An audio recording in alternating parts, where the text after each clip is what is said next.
Hello, everybody. Good evening.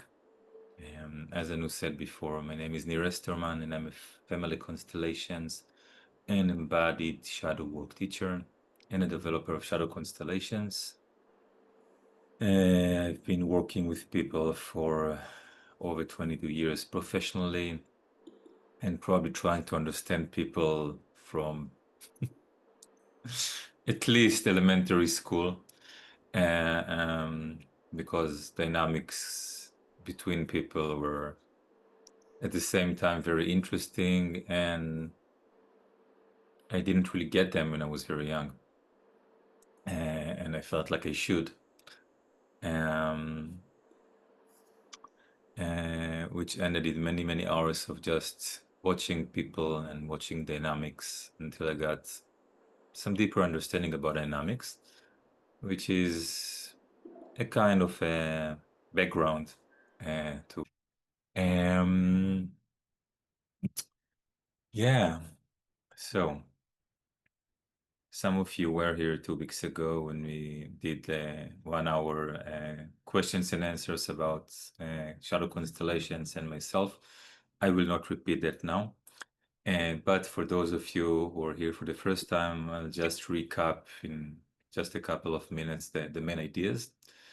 And then I will invite you, only if you want to participate some personal processes to get to know one of your own shadows that affect you in your life, professional life, um, and some work with it to see how it can affect in even a very short time.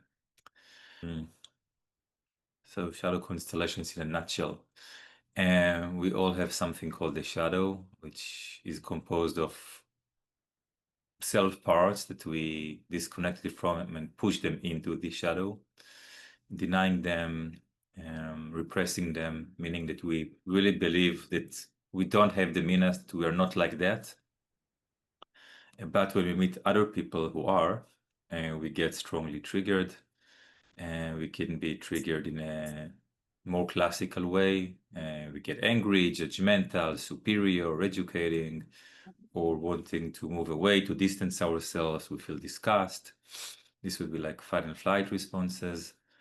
Less spoken about, but not less common, are responses that affect our ability to be present. We become tired, yawning, and foggy, disorganized, and following what we think the other person wants, even though it's not what we want, and disconnected from moral judgment. So these are more subtle ways of being triggered by when we meet our shadow. On us to do with the erotic and the over friendly, meaning that sometimes when we meet people that we intuitively feel that they have or missing piece in them, missing piece because we cut it off from ourselves, yeah, and then we see it on someone else, and we find ourselves either erotically or sexually attracted, or just feeling like, hey, we should be friends, because we sort of together we are more than we are alone. Yeah, why is that? Because other person feels to us like they are carrying what belongs to us. Um, and that is a very powerful connection between people. Uh, Not necessarily bad. One of the reasons we have love marriages has to do with the shadow. But over time, what usually attracts us starts to annoy us. Um, if we start to develop ourselves, we reach a point where we can't stay together with the same person in the same relationship. So either we change or they change, or the relationship changes or it ends, which is one of the reasons for the high rate of divorce in many countries and cultures, not all.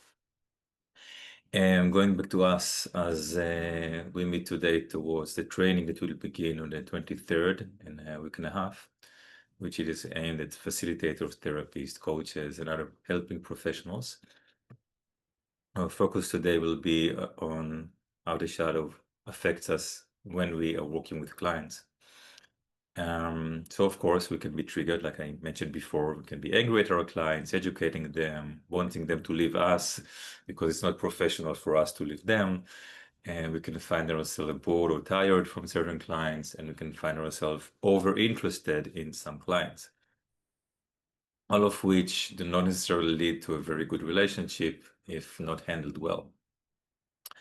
And in addition, clients, or most clients at least, have this unusual ability to unconsciously notice what is it that we can't really be in touch with. Yeah. And then three things typically happen. One thing that typically happens is they don't come to us. They come to our colleagues that can handle whatever it is. So let's say our clients are very angry and we can't handle anger. They'll go to another can handle the anger. Our clients need to work about loss and depression, and it frightens us. No problem. They'll find someone who can because it's not us.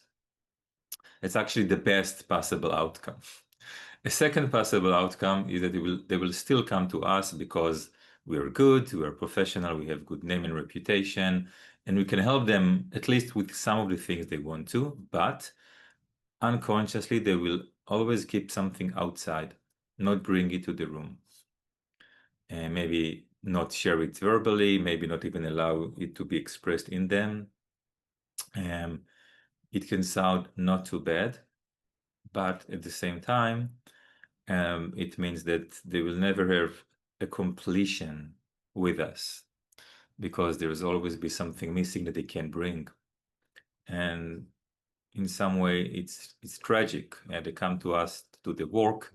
We can lead them a certain part of the way, which is fine, but they stay with us even when we can't help them in the parts that we can't help them with. And the third typical thing that happens is that clients show us what we can't stand, and surprise, we react badly. We judge them, we minimize their emotions, we forget things, we miss them, we're trying to save them, we're trying to push them away, and we're being captured into the dynamic that they know, the transference dynamics, and usually ending badly with a client that feels like they've been wronged or they're unhappy with us, or they had a bad experience to the point of a traumatic experience.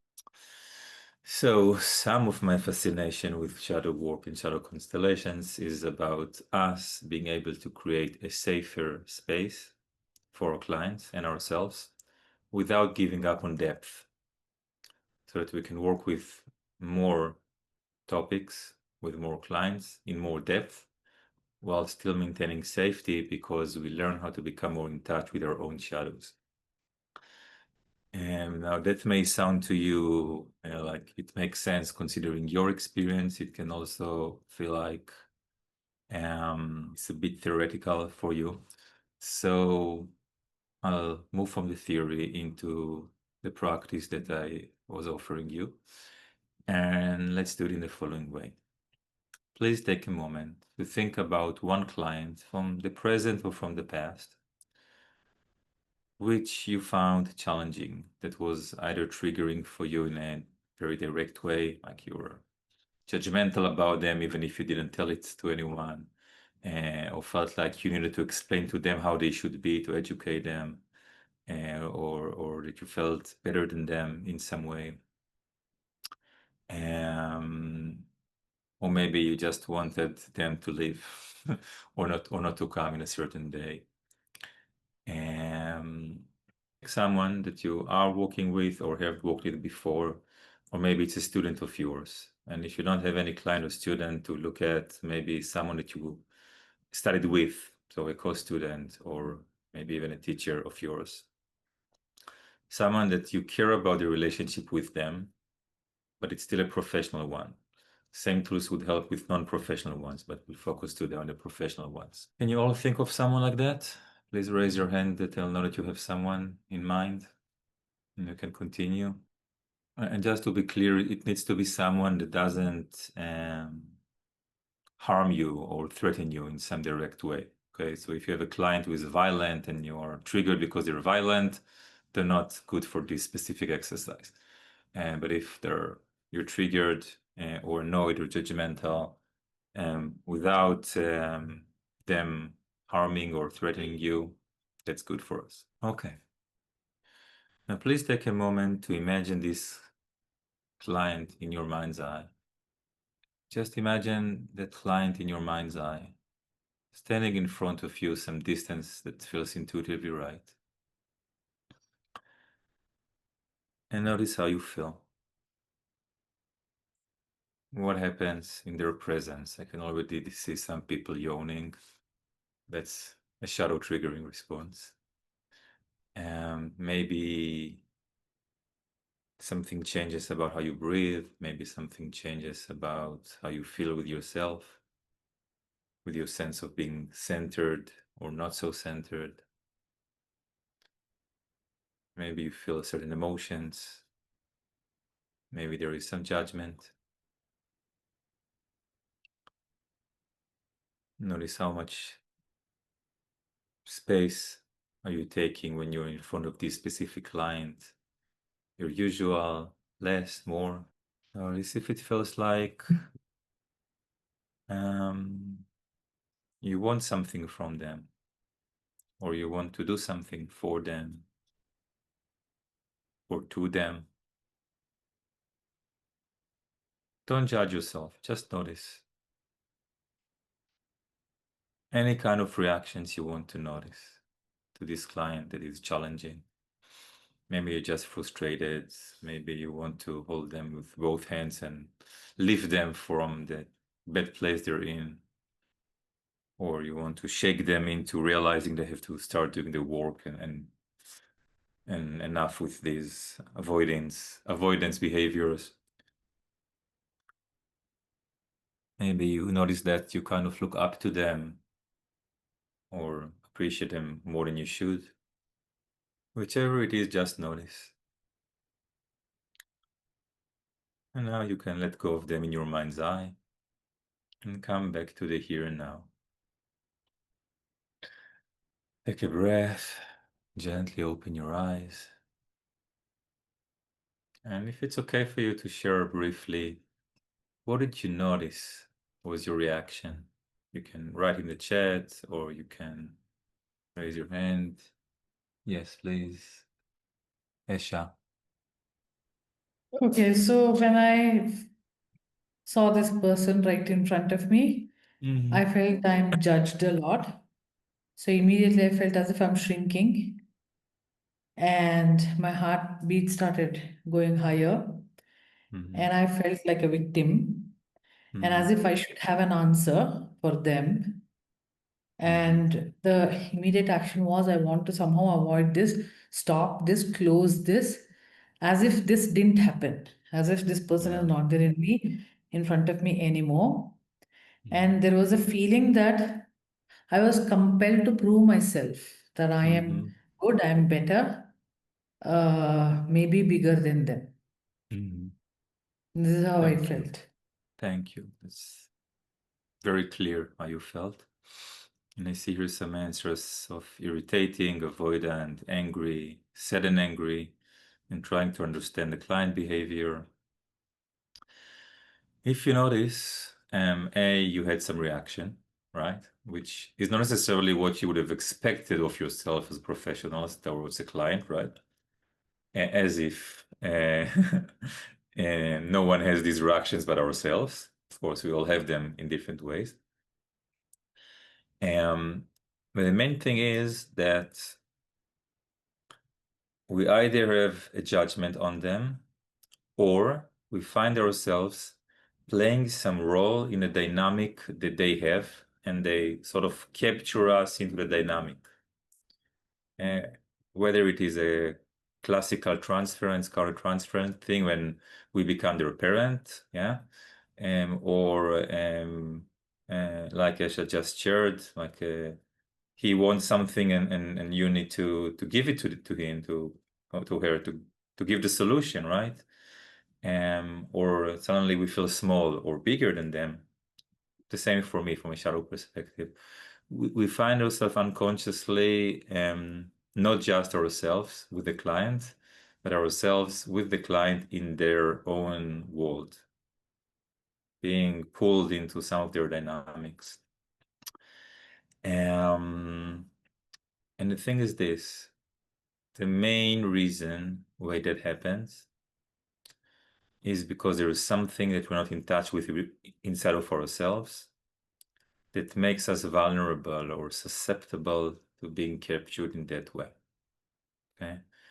It is either something that is clearly in our shadow. We're not, let's say, I'm not aggressive, the other person is aggressive. When they're aggressive, something comes out of me towards aggressive people, or in the chat I see stupid people.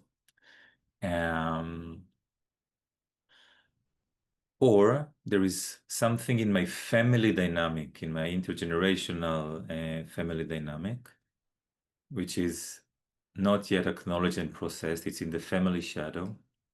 And the fact that it is not yet enough acknowledged by myself and the family makes me be captured. So for example, if my client is lacking a father figure, and I'm a man, already of middle age, almost 50, I'm very likely to be a target for the missing father, yes? But I will only become a father figure if there is a missing child in my system. Yeah? If I'm not a missing child unconsciously, either because I had an abortion or a miscarriage and with some partner or my wife, or because there is a history of lost children in the family, then the transference won't work so hard. It won't affect me so badly. Even if I have this history, but I can turn around and look at it and acknowledge it and work with it, then again, I will be allowed to get free from this magic of the transference. So I will now invite you to go back into that space that we were in with yourself, looking at the client. Taking a deep breath. It may be not pleasant to go back there, but you know, it's real life that we are tapping here. And in your mind's eye, please invite your unconscious mind to present some object, some form, to represent whatever it is which is in your shadow, be it your family shadow or personal shadow. Never mind, you don't need to know what it is right now. Whatever it is that makes you triggered or captured into the transference dynamic with your client. Whatever shape it takes, whatever size and color, is it clear or very ethereal? Just notice that it is behind you. So you are acknowledging that it exists. There is something that affects your relationship with this client, and it's somewhere behind you where you can't see, in your shadow or in your family shadow. Notice how it makes you feel to have it behind you, even though you're not looking at it directly. Just to be able to acknowledge it. To notice, how do you feel now about a client? Is there any change about how you feel about a client and with the client? Doesn't have to be, but maybe there is some difference, maybe a big one, maybe a small one. Take a moment to notice the change. Do you feel differently about them? Do you feel moved in a different way or less moved? And again, gently let go of our mind space, our consciousness space, and come back here to the Zoom space. Taking a breath, gently opening your eyes. What did you notice? What has changed for you? Esha, please. Just to continue with that previous story which I said, I just noticed that black rock kind of a thing. Mm-hmm. And then I just suddenly felt that it's sucking away my goodness, like Mm, taking advantage of me, kinds of a thing. And that is when I felt angry. mm, And then when I looked at that client, I last time I felt very shrunk and I wanted to run away, or rather, I didn't want that whole thing to be in front of me. But mm, this time I was not. I just felt that I have a voice to say that you mm, are just taking all the advantage of my goodness mm, and I'm angry with you. mm. That is a change I observed. Happy with this change? Yes, of course, it's just made me feel I'm bigger, I'm not shrunk anymore. At least I'm at the equal size and shape. Mm, thank you It very just much. that made me feel that it's my choice, you Mm, know? mm, I'm not yeah, compelled to. That's the feeling I got. right. So the spell was dispelled, so to speak. Yeah. Thank you so much. It's such a small little process made me feel little empowered. Thank you so much for that. Thank you. I'm glad. That is often what we see, okay? We are, in this case, it was, from what I hear in one word I will call it, felt like you were a victim of your client. And then you acknowledge something about being a victim or about being um, a user, abuser, perpetrator, whatever, that rock behind you, whatever it is. And suddenly you're not in that role anymore. Yeah. I would say that probably we still don't want you to be angry and fighting your client. So maybe there's something more to do there. Yeah, actually, um, what I felt is that when I looked at that big rock, mhm, it was no more my client. I just felt that me, my family, and my extended family, how they looked at my family. mm, They just right. took advantage of the goodness of my family. That's how it was. It's no more a client. Mm, So when I looked at the client, I was able to look at the client as the client. It right. was same shape, Perfect. size, that's what I meant. Perfect. You don't need to come to the training. You got the idea. Uh, but in a way, that is a big part of what we want to create. Yeah, we want to explore different ways of identifying our shadows and working with them. Some of them very simple and short. Some of them takes a little more in-depth work. Um, so they change not just this relationship, but more relationships for us, both professional and personal. But we want to develop and foster the ability to be centered, to be present, to have clear boundaries in a not a kind of I have good boundaries. I keep fighting with my boundaries all the time because they're so good. But like I just have good enough boundaries so that people don't feel called to go through my boundaries, kind of thing. And taking a moment to read the chat. My point of view changed. They are my mirror. I would say that we are using unconsciously other people as our mirrors. They're not our mirrors, they're their own persons. When we look at them as if they're just our mirrors, it means that we're projecting onto them, and projection is the hallmark of the shadow. Of course, we want to do something with that. The object behind made me feel uncomfortable. Perfectly fine. Meeting the shadow is sometimes when we are really ready to meet it, it's fun. But more often than not, it's like, oh my God, I don't want to meet that because I believe that this is bad or this is frightening, or if I will be like this, no one will love me. Yeah. So of course it frightens us to some degree. And when we meet our shadows, we can feel a certain shadow shock, like, oh, and maybe a more physical one, maybe more emotional, or even something feels shifting in our mind. We saw a tiger roaring and ready to pounce and attack, and with the client, I just hugged her and said, sorry for judging you, and she left. And I am left with the angry tiger.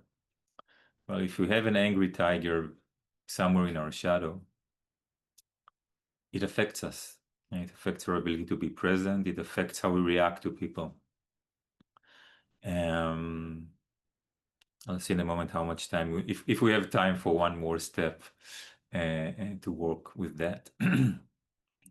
That's the way that I see myself. Yeah, the way that what we judge other people is actually how we judge ourselves inside unconsciously. That's, classical traditional wisdom, right? What we judge in other people is what we are not willing to see in ourselves.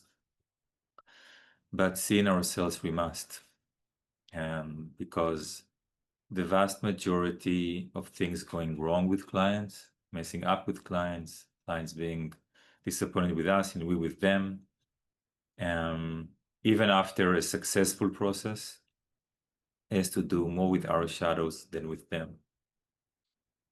And at least 50% of what the clients are unable to do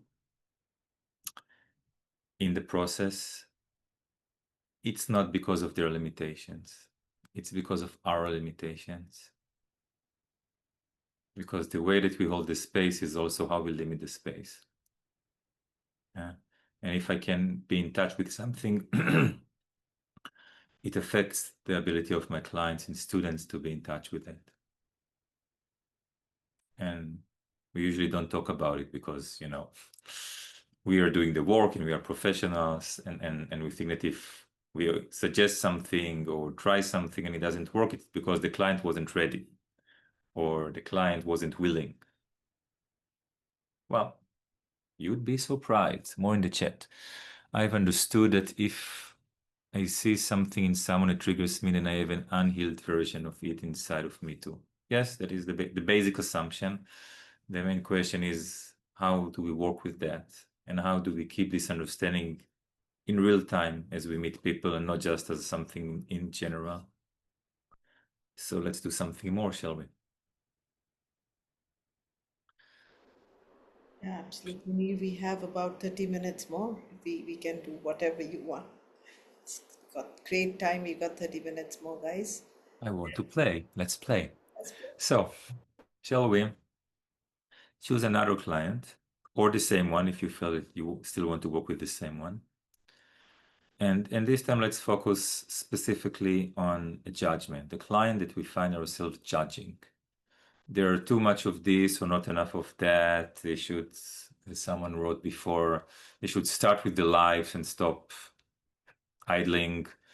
We are annoyed with them. They are not serious enough. They're not flexible enough. They are aggressive. They are weak. They're too pushy. Whatever.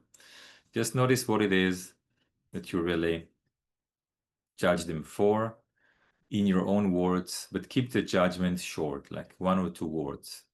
Okay, it's not like I don't like that they're not specifically liking this flavor of whatever. That's not shadow, that's mind.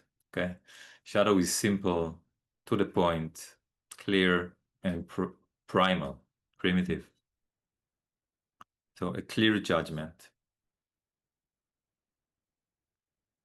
And in your mind's eye again, invite yourself and the client to stand in front of each other in a distance that feels intuitively right for you.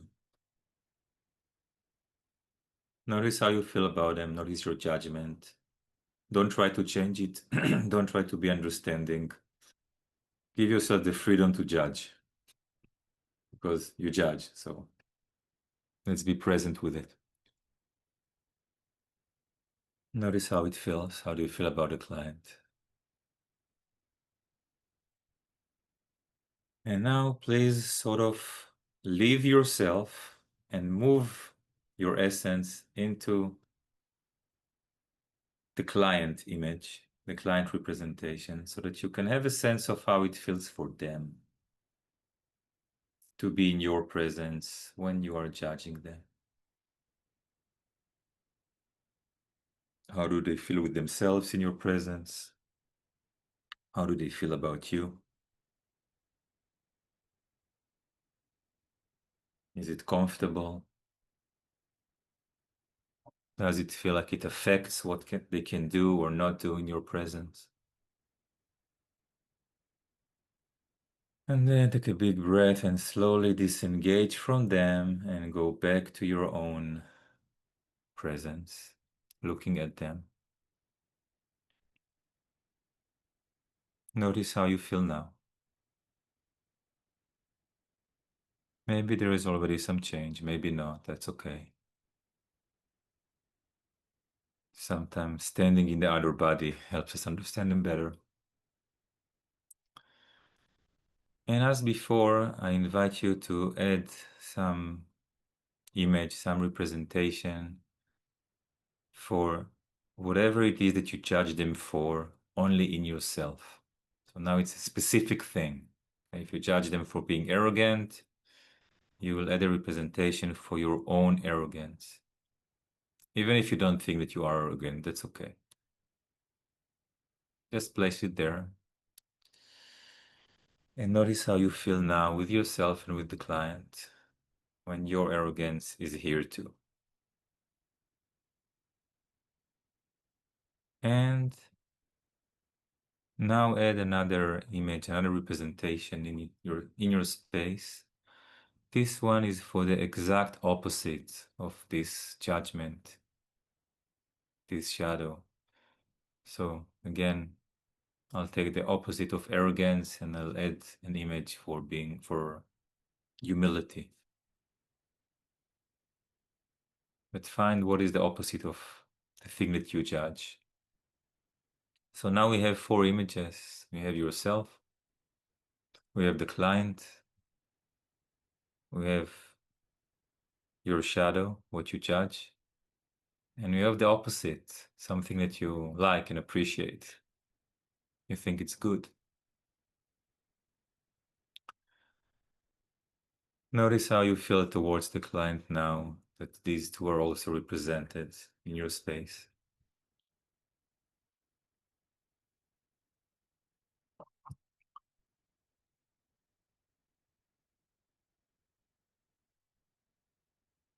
Maybe there is some change with the client, maybe not.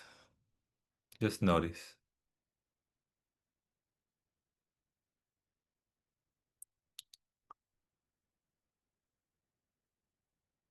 And now in your mind's eye, turn yourself towards the image of the shadow, the representation of the shadow. Take a moment to look at it. Notice how you feel about it. And then tell it in your own language, you are also a part of me. So arrogance, you're also a part of me. Whatever it is for you, you're also a part of me. Notice how it feels to say that.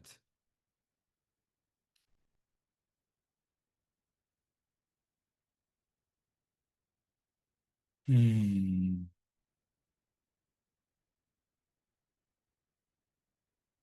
now turn towards the opposite of that. Look at it. Notice how you feel looking at it.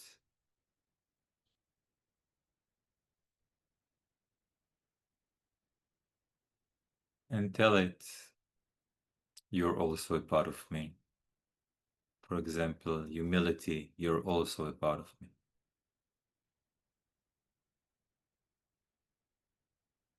me. Notice how it feels. And if you can tell them both at the same time, both of you are a part of me. I'm also this and that. And then turn around back to the client that you chose for your judgment. And notice, is there a change in how you feel about the client now? It may also happen that in your mind's eye, the images will move their position or change how they look. And look how you feel towards the client now.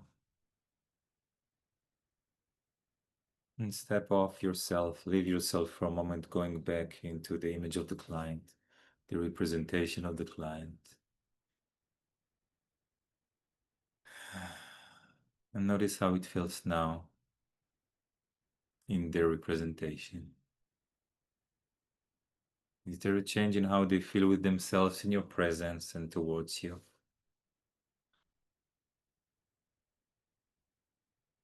Gently step off, leave their image, their representation, go back to yourself.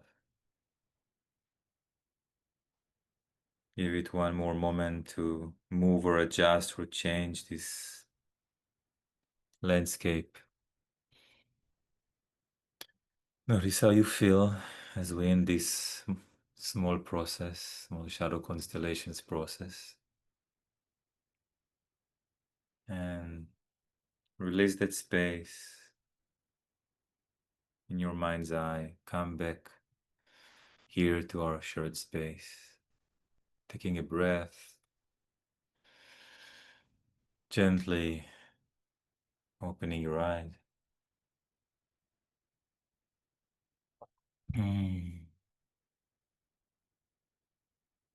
What did you find out now? If you would like to share. This one was a bit deeper, huh?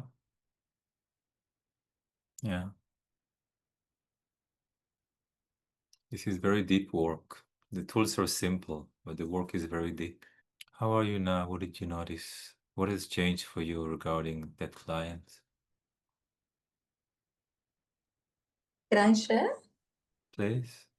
I was working with my partner, my life partner, Mm-hmm. and to the end of it, I could see the inner child in him, and I realized about myself that I'm very attracted to or feel love very easily when I see vulnerability in people. Mm-hmm. And then I saw him as a child, and then I suddenly remembered your sentence from some time ago that if someone becomes a child, then that means you have shadows of missing children. Mm-hmm. Yeah. Thank Very, you. very, thank you very much. Often we choose partners unconsciously because we are attracted to what we're not in touch with in ourselves that they are in touch with. And also, if our family systems have similar dynamics, more conscious or less conscious, similar dynamics or matching dynamics, sometimes they're the opposite, but they're match. And then we're pulled to that too. That also has to do at least partially with the shadow and a lot to do with the family constellation. Thank you so much for the activity. It makes a lot of sense. I'm glad to hear. Earlier, I felt they are unwilling to change, but later I felt that it is neither my fault or theirs, but things take time to change sometimes, and we can just wait and witness. Thank you for this one. When we are triggered, it's difficult to act from a centered perspective. Yeah. One of the versions is to try to move the client faster. There's no time, either because the situation is really bad and we have to save them or help them save themselves, or because we just feel like this is childish, come on, get on with it, or we want to get results, or that we are secretly afraid that we're not good enough to get the result. There could be many things, yeah? But when we do our work, then suddenly we can just notice maybe this client needs more time. Maybe they're so traumatized, they need a lot of time just to have a first sense of safety with us. Yeah? And maybe some other client needs us to stop being over patient and give them a small, gentle shove that says, hey, and we couldn't do that before because, again, we're not fully in our center. Yeah, okay. In the training that begins on Sunday the 23rd to Thursday the 27th, 5 full days, we will go through a lot of our shadow landscape, especially the ones relevant to us as professional helpers, although from experience, they affect also in personal life as parents and children and partners and neighbors and everything. but we will be looking from the perspective of the professional. We will learn how to identify the presence of the shadow in the clinic. Today we learned 1 or 2 ways. There are another 20, rough guess, or more. We will learn about the effect of the cultural shadows, how the cultures we come from and our parents and their parents come from affect us shadow-wise. We learn about golden shadows, which is about being envy, jealous, about admiration, and also about attraction. It's about the good things that we have in our shadow. I wish I was so intelligent like her. I wish I was so free with my movement like him. I don't have it in me, is also a shadow. And we'll also look specifically at the shadows of success, because we like success, but for many of us, there are some issues around success. And then we'll deep dive into shadows of helplessness, which are part of the core shadows of any professional helper, because it's our helplessness in the shadow that drives us to save people, or to feel they're making us their victims, or to not see that something is going on with them because we can't see their helplessness, or for us to become their perpetrators, or at least they will feel that we are becoming like their perpetrators. It all has a lot to do with our helplessness and hopelessness. We'll work with aggression and vulnerability in the shadow, because again, these two topics are important in helping people change, and there are lots of shadows there. We'll work with shadows of sexuality, because there's tons of shadows around sexuality, and we'll also look at some fine points of how to work with sexual abuse and how to identify the subtle presence of sexual abuse in our work in a systemic perspective. And finally, we'll look at and work with shadows of death and farewell, because how things end, both in relationship and in projects and with clients, has a lot to do with death and how we accept or deny or have death in our shadow, personally, culturally, family-wise. In each lesson, we'll have different structures like we did today, and group sessions, and some sessions you will practice with each other so that you will develop your skills, become more skilled at using this, first for your own supervision, and then to work with your clients when there will be a need for that kind of work with them. It's gentle, it's very deep, sometimes intense. If you are completely in a bad state right now, please don't come. Find your feet first, come when it's safe for you. If you feel like dying tomorrow, that's not the training for you. But if you are either stabilized, or you have some challenges but you're handling them and you have support, then you're very welcome.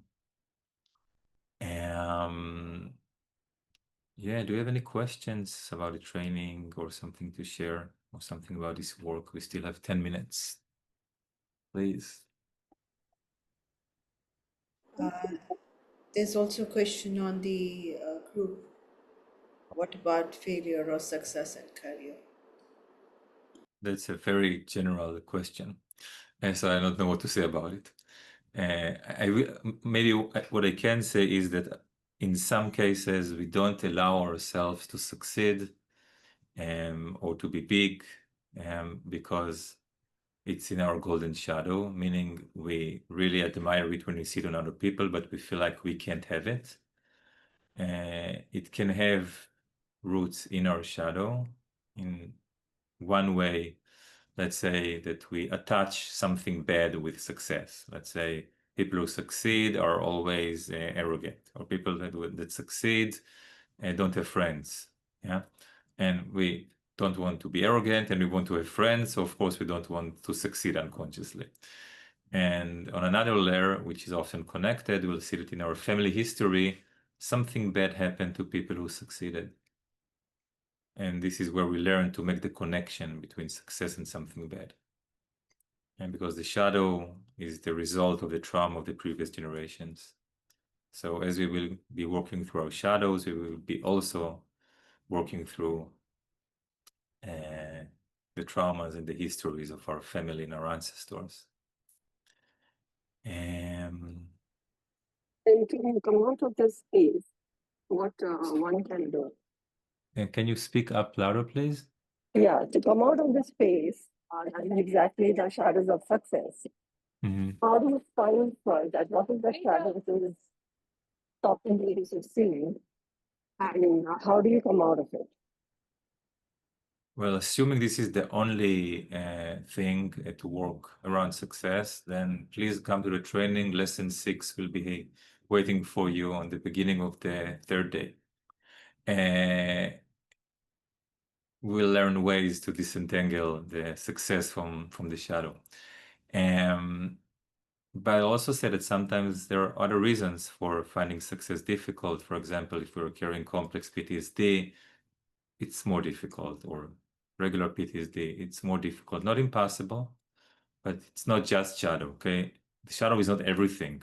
I really believe in this training and its value, but I'm not promising you that everything that you want will change after it, okay? Let's have clarity there. But at least some people manage to change their career for better by using these tools, not just being in a training, but being in a training and applying these tools for themselves. There's a question in the chat. Do we get to facilitate constellations post the workshop? I mean, shadow constellations. You will get the basic skills. If you already know how to facilitate and you will practice it, and you will be able to use these tools. If you don't usually use this set of tools, let's say you are a psychologist, then maybe facilitating constellation and will not come by just being in one training, but you will be able to use the tools for yourself for sure. And if you want to use it for others, you may need to learn some more so that you can hold the space safely and well for your clients. So it depends. I'm saying that like 90% of the work is actually for us to do with ourselves. And my direct experience over, well, quite a few years now is that whenever I do that, something changes with my client, even sometimes during the same session. I'm noticing that there is something going on in here. I'm doing something on my side here on Zoom, and the client feels different and can do something differently. Yeah. And of course, you can use it as self-supervision more often than you can pay for a regular supervision. And after you do it enough with yourself, you start to notice that now when it makes sense to use it with the clients. And again, some people, I mean, myself, I learned constellations first in 1-day workshop. I gave myself a constellation after 3 days. I gave a first shadow constellation workshop in Moscow after a month, a very basic one, but still. And I started my first group after half a year, but I was ready for it. Okay. Some people are ready, and from the 3rd lesson, when it's once in a week training, they just start to apply it with their existing clients. Some others need to take 5 trainings before they feel safe enough and competent enough. I don't know it for you if you're like an early adopter or a late adopter. Both are great, and some late adopters are amazing facilitators. Yeah, just to be clear. But yes, I see in the chat that if you already know how to facilitate constellations, then shadow constellations will just enhance your ability and enlarge your facilitation space. Sharmista here, nodding her head because she knows too. Thank you for the silent testimonial. Yes, please. Any other question before we finish for today? In the chat, is it possible that we do not want to bring the shadows to the light because there is some benefit in not seeing it? So you're putting up with clients or others to make you feel like this? Probably yes. Probably there are secondary benefits to not seeing something. Mainly, it is scary to meet our shadows. This is brave work. This is really brave work. And a lot of people who are teaching shadow work for different reasons look at it as we should jump into the shadow kind of thing. That's not how we do it. I believe in walking it slowly, carefully, with a trauma-conscious approach, so that when we get to the depth, we feel safe. And we do not push ourselves or our clients to meet their shadows and be done with it. We gently invite them to check if it feels safe enough for them to look at something, and then see what happens, and then see if they're ready for another move, or they just need to digest this one, or for us to help them digest this one. And the same goes for us. I can go very deeply. I can meet some horrible shadows. I don't usually choose to do that unless there is some emergency that I have to meet some shadow, because otherwise my wife would want to leave me. But other cases, I'm like, okay, step by step. We can usually not only go deeper and safer, but actually the result will be better integrated if we don't push ourselves. If we find that liminal space where we can be in touch with our shadows without being overwhelmed and without being disconnected. The same with trauma, because the shadow is not disconnected from trauma. It begins with the trauma. And when we were 3 years old and pushed something to the shadow, we weren't strong, centered, and having full choice, right? So we won't get back there gently, very gently. It will be deep enough, believe me. Thank you for this question. Okay, I think that we are done for tonight. If you have any questions about the training, please contact Anu. If you have any questions about content or something personal that came up for you, you feel like, oh, what's going on with me? You can write to me. I'll see if I can give you some advice. I'd be very happy to see you in the training if you are feeling called and that it would be of benefit for you. Thank you very much. Making this time. I really want to appreciate each and every one of you who's here. It would be nice if you can leave back your phone number and email address so that I can send you the recording. And I really, really thank Neer once again, because I've experienced his work, and I would like to say that I've been working with him now, done an online workshop, done an offline workshop. And it's like, in Hindi, I'm going to say Dil Mange More, because it means that his work is like Leher Bhujia, which you really want again and again, because there is so much that we can dig in, and there's so much that we get to know ourselves. I haven't seen anything that makes you feel that connected as this work does. So deep, deep regard for Neer for doing this, and deep regard for Sharmishta for really, really being here today, because, you know, her presence means a lot. She is also somebody who's been with him offline and online. So amazing, amazing. And yeah, if you feel called for, please do connect with me. My number is put down there. I say it once more, 99 308 98116. You can connect with me and let's see what magic we can create together. Thank you so much. Just a quick Thank one. Can any of you put his website link and how to get in touch with I him will. now? Yeah. Yes, please. Thank you, Sir Mishta, for that. This is Thank my you, sir. website, and you can contact me with my mail near Esterman@gmail.com.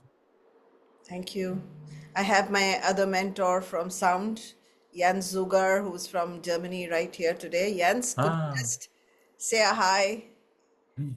He's there. Hello, yeah. Yeah. Yes, hello. A pleasure. Pleasure meeting you. Wonderful afternoon. It's afternoon here, and I had a chance to process a little bit, and I'm very thankful for your activities. Thank you very much, Anu, for setting up a great global community. Yes. Jan Thank you very much. A Zogar, pleasure having you here. Jan Zogar is an